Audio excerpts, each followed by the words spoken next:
I worked receiving at a 24-hour pharmacy on the edge of town. Every night felt the same. I unloaded delivery totes, stocked shelves, crushed cardboard, and drank bad coffee under harsh fluorescent lights. After midnight, the store felt less like a business and more like a place people drifted into when something in their life had gone wrong. That was why I tried to explain away the first weird thing I saw. Around 1:40 a.m., I looked up from the stockroom and saw two men standing at the end of aisle 12.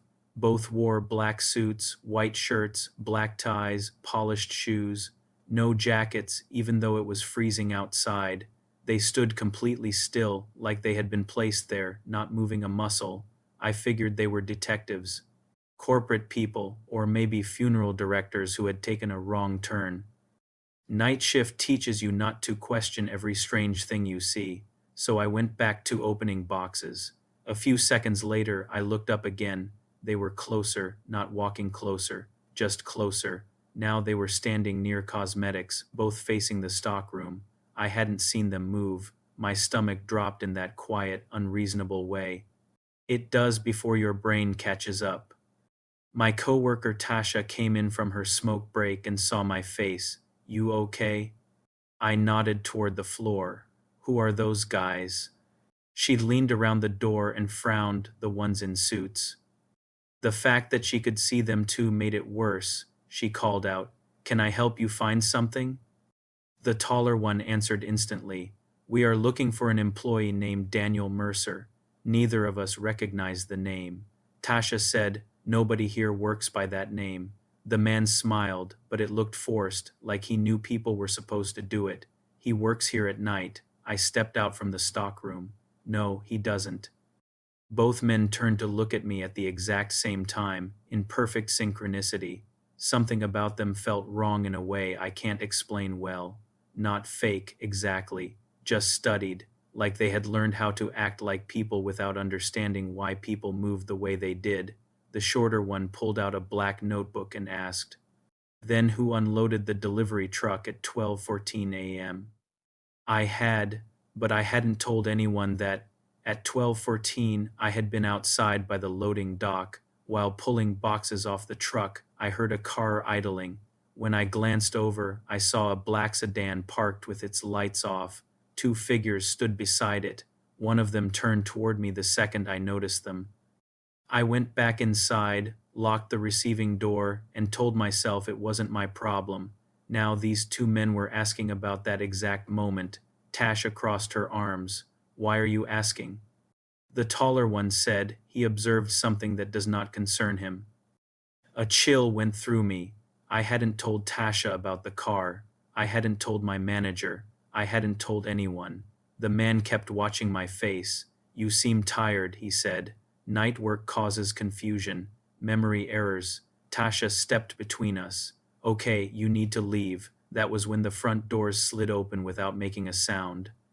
A third man walked in, same black suit, same stiff posture, same blank expression.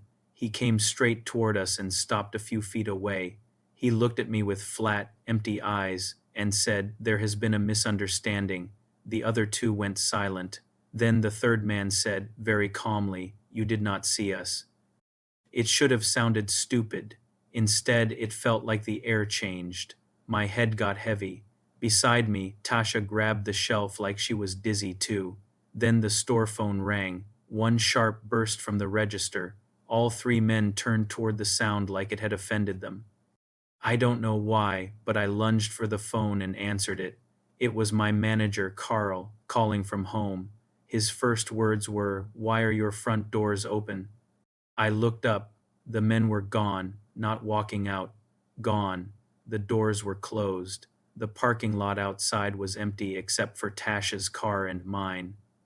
Tasha and I searched the aisles, the bathroom, the stockroom, even outside by the dumpsters. Nothing.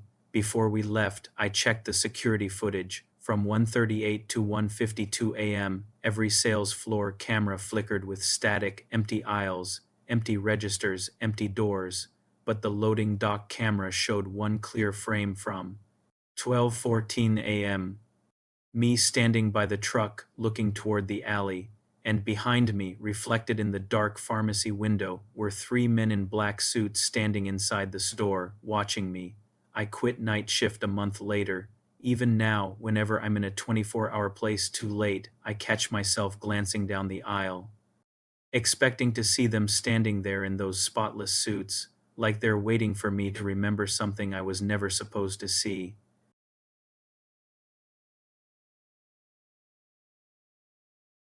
The worst part of night shift isn't being tired. It's that point around 3 a.m. when your body knows you're not supposed to be awake.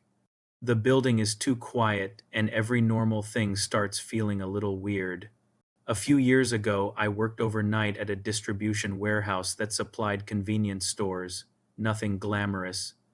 Just 12-hour shifts, steel shelves, pallet jacks, busted vending machines, and fluorescent lights that made everyone look half dead by midnight. The job itself was simple: scan, sort, stack, repeat. Most nights blurred together. That's why I still remember the one that didn't. It was late October, cold enough outside that every time the loading dock opened, the air came in sharp and damp. There were only 5 of us on the floor that night. My supervisor, Ron, stayed up front doing inventory reports. 2 guys were unloading a truck. 1 girl named Megan was in returns. I was in aisle C restacking damaged cases of bottled drinks because one of the pallets had split. It was one of those dead hours where nobody talks much anymore. Your brain goes into autopilot. You stop thinking in full sentences. You just hear the beep of the scanner, the squeak of your boots, and the hum of the lights. That's when I saw someone at the end of the aisle. At first, I thought it was Ron. Same height, same dark jacket, same way of standing with his shoulders a little forward. He was just there, half in shadow, looking in my direction. I remember saying, "This pallet's messed up, by the way." No answer. I looked down, scanned another case, and kept working. A few seconds later, I glanced back up. He was still standing there, not moving, not checking anything, just watching. That should have been the first thing. That bothered me. But on night shift, people zone out all the time, so I laughed a little and said, "You good?" Still nothing. Then he started walking toward me, not fast, not dramatic, just slow, steady steps, and something about it made every hair on my arm stand up. It took me a second to figure out why. At first glance, it looked normal, human, familiar, but the longer I watched, the more things stopped adding up. His arms swung just a little too evenly, like someone had studied how people walk and copied it. His head stayed too still, and his face, I swear to God, it looked almost right. That's the only way I can explain it. It had all the pieces where they were supposed to be: eyes, mouth, nose, expression, but they didn't seem connected right, like each feature was doing its own thing instead of belonging to a real person. He had a smile, but nothing else in his face understood smiling. That's the feeling people mean when they talk about the uncanny valley. It's not just that something looks strange. It's that it looks close enough to human that your brain panics when it notices the difference. I took a step back and said, "Ron." The thing stopped. It tilted its head, just slightly. Then it said, "You are doing fine." It had Ron's voice, not exactly, close, but flat, empty, like it had heard him talk through a wall and was repeating the sounds from memory. At that point, I dropped the scanner. The sound cracked through the aisle, loud as a gunshot in the quiet. I stumbled backward into the stacked cases, and when I looked away for maybe half a second, I heard a pallet jack rattle from the next aisle over. Megan came around the corner and jumped when she saw me. Jesus, what happened? I turned right back toward the aisle. Nobody was there. No footsteps, no shadow moving away. Nothing, just rows of drinks, cold concrete, and that same awful warehouse hum. Megan thought I was messing with her at first. Then she saw my face and stopped smiling. She asked what happened, and I told her I thought I saw Ron. She frowned and said, "Ron's been in the office. I was just up there." I didn't say much after that. I just helped her clean up the scanner and pretended I was fine. That's another relatable part of night shift. weird stuff happens, and nobody wants to be the person who makes it weirder by admitting they're scared. Around 4 o'clock a.m., I went to the break room for coffee. Ron was already in there. The second I saw him, my stomach dropped because he looked normal, completely normal, tired, annoyed, drinking stale coffee, rubbing his eyes, a real human being, and suddenly that made what I'd seen feel even worse. It wasn't him, it was something that had gotten close enough. Ron noticed me staring and said, "You all right?" I almost told him. I almost laughed it off and asked if he'd been in aisle C 20 minutes ago. But before I could say anything, he smiled, a small, polite smile. And for one horrible second, it looked exactly the same. Not evil, not exaggerated, just a little too perfect, a little too practiced, like it had been placed on his face. Instead of naturally happening, I didn't answer. I just set my coffee down and walked back out. I finished the shift, clocked out at 6:58, and sat in my car until sunrise because I couldn't stand the idea of driving home while it was still dark. I told myself for weeks that I was sleep deprived, that night shift messes with your head, that fluorescent lights, isolation, and exhaustion can make anybody see something strange. Maybe that's true.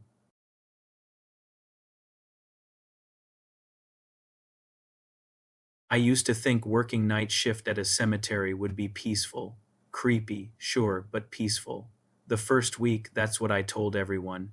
People hear cemetery groundskeeper and act like you spend all night running from ghosts. But most of the job was boring in a way I actually liked: empty roads, wet grass, the hum of the utility cart, trimming around headstones, checking gates, picking up dead flowers that had blown over, making sure nobody had climbed the fence after dark. Honestly, the scariest part at first was just being alone with your own thoughts. Night shift changes the way your brain works. Around 2 or 3 in the morning, everything starts feeling slightly off. The silence gets too big. Every little sound feels personal. A raccoon in the bushes sounds like someone crouching. Wind moving through the trees sounds like whispering. You start checking over your shoulder even when you know better. That's why what happened took me so long to accept. It was late October, cold enough that I could see my breath whenever I stepped out of the cart. The cemetery sat on the edge of town, old section in the back, newer graves up front, and a small brick maintenance shed. Near the center, there were a few yellow floodlights along the main road, but most of the place was dark except for moonlight. I was doing my normal rounds around maybe 1:30 a.m., just slow driving the path with a flashlight in one hand and coffee in the cup holder. I remember being tired in that heavy, miserable way where your body feels fine, but your eyes don't. I'd been covering extra shifts and sleeping like garbage during the day because my neighbors were having some roofing work done. So when I first saw someone standing near the older graves, my first thought wasn't supernatural. It was great. Somebody wandered in after hours. I stopped the cart and killed the engine. The figure was about 30 yards away, just standing between two headstones under a cedar tree. It looked like a woman at first because of the shape: thin, maybe shoulder-length hair, long coat or dress hanging straight down. They weren't moving, just standing there with their back to me. That wasn't totally unheard of. Sometimes people came after closing because grief doesn't care about office hours. Usually I'd just walk over, gently let them know the cemetery was closed, and if they were upset, give them a minute before escorting them out. So I grabbed my flashlight and started walking over. "Hey," I called. "Sorry." "Cemetery's closed for the night." No response. I got closer, maybe 15 yards away, and the beam from my flashlight hit the figure properly. There was nobody there. I stopped so hard my boots scraped gravel. The light was on the exact spot where I'd been looking. Two headstones, the cedar tree, patchy grass, fake flowers shoved into a bronze vase. Empty. I actually laughed a little, but it came out shaky. I told myself it was shadow, moonlight, tired eyes, maybe the tree and one of those tall angel statues lined up weird for a second. Still, I stood there longer than I needed to. You know that feeling when your body gets nervous before your brain catches up? Like your chest already knows something is wrong, but your mind is still trying to act normal. That's what it felt like.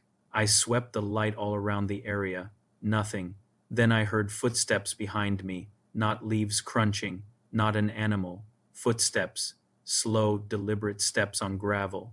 I spun around so fast my flashlight beam jerked across the graves. No one. But the sound had stopped the exact second I turned. I stayed there for maybe 10 seconds, listening so hard it made my ears ring. The cemetery was dead silent again. I wish I could say I handled it calmly. I didn't. I walked back to the cart way faster than I wanted to admit, got in, locked the little useless doors, and just sat there, staring out the windshield like that was going to help. I told myself the same things anyone would: lack of sleep, stress, getting creeped out, and hearing things. Once you scare yourself, every sound after that feels bigger. So I finished the shift, or at least I tried to. Around 3 o'clock a.m., I was in the newer section near the mausoleum, checking a broken sprinkler head that had been reported earlier that week. The mausoleum was one of those low stone buildings with glass doors and little bronze plaques inside. During the day it was fine. At night it always felt wrong, like the dark in there was thicker than everywhere else. I knelt down by the sprinkler valve with my flashlight between my shoulder and cheek, trying not to soak my boots, when I heard humming, soft, close.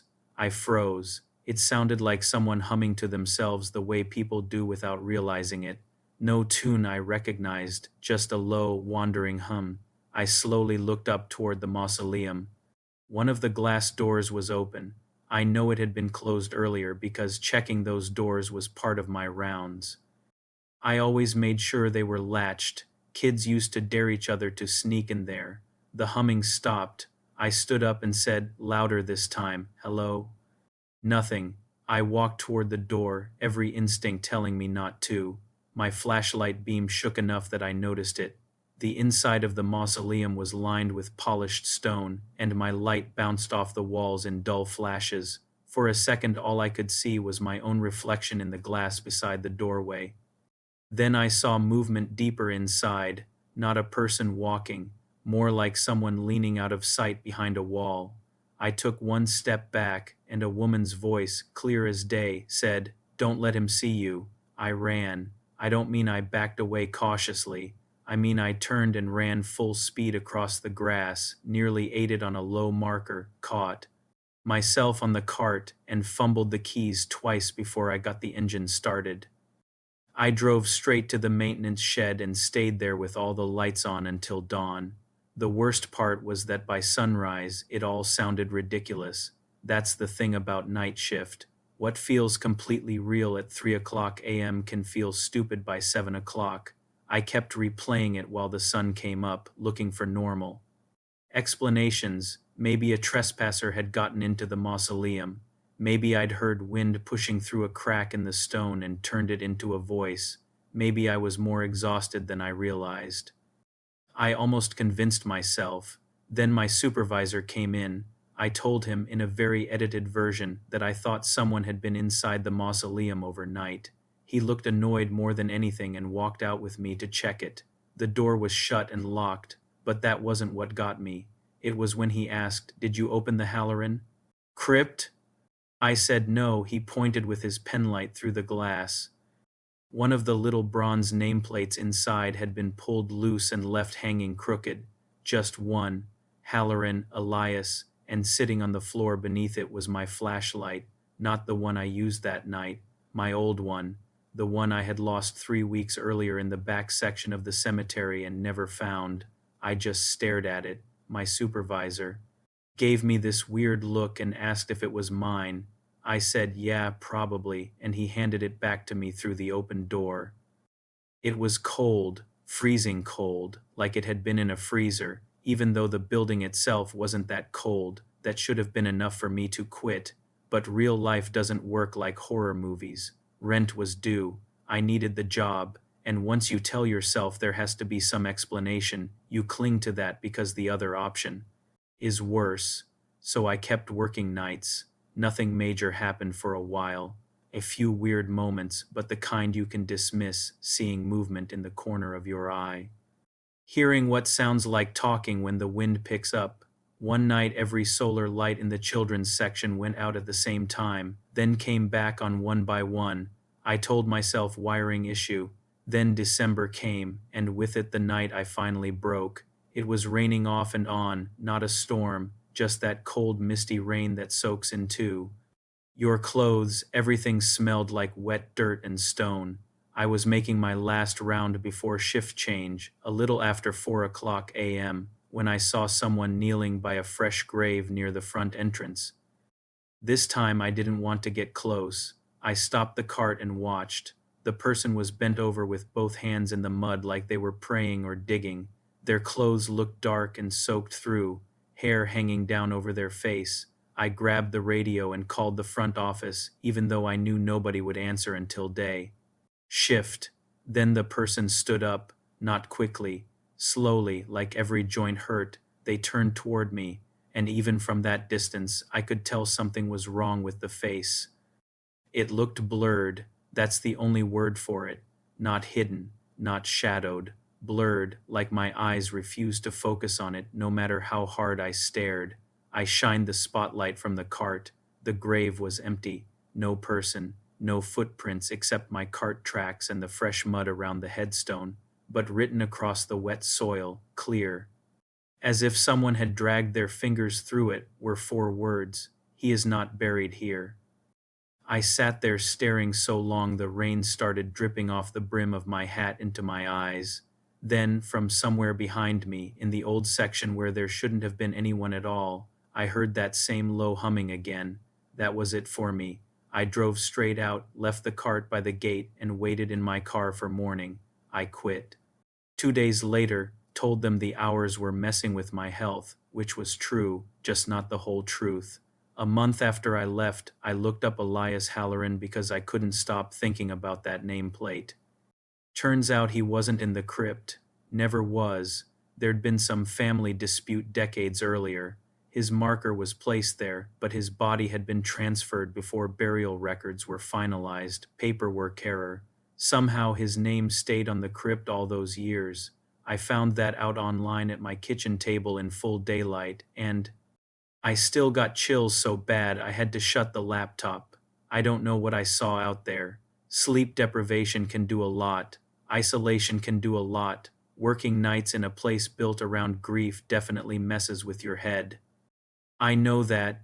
I've told myself that 100 times, but I also know what it feels like to hear a voice that wasn't yours, or the winds, telling you something you had no way of knowing.